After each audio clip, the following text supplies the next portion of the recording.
1. Introduction to VS Code Remote Tunnels.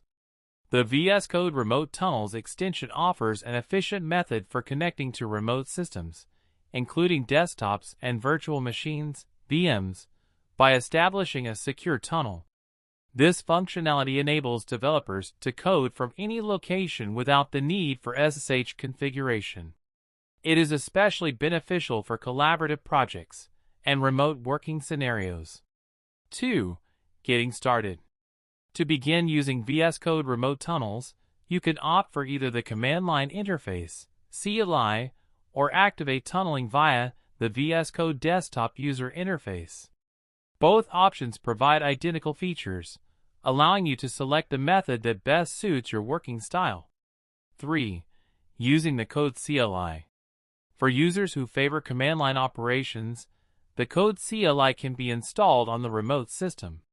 This CLI facilitates a secure connection between your VS Code client and the remote machine.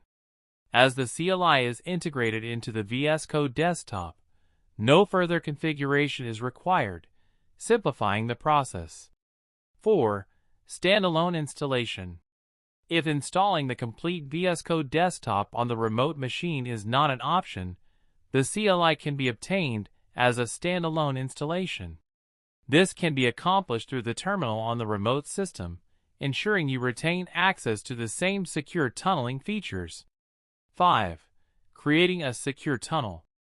To set up a secure tunnel, execute the command code tunnel on the remote machine. This command initiates the download and launch of the VS Code server, establishing a tunnel to the remote system. A Vscode.Dev URL will then be generated, providing secure access to the remote machine. 6. Opening the tunnel URL.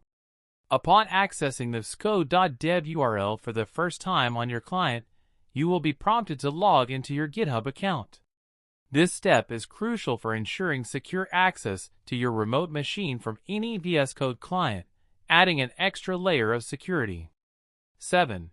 Using the VS Code UI.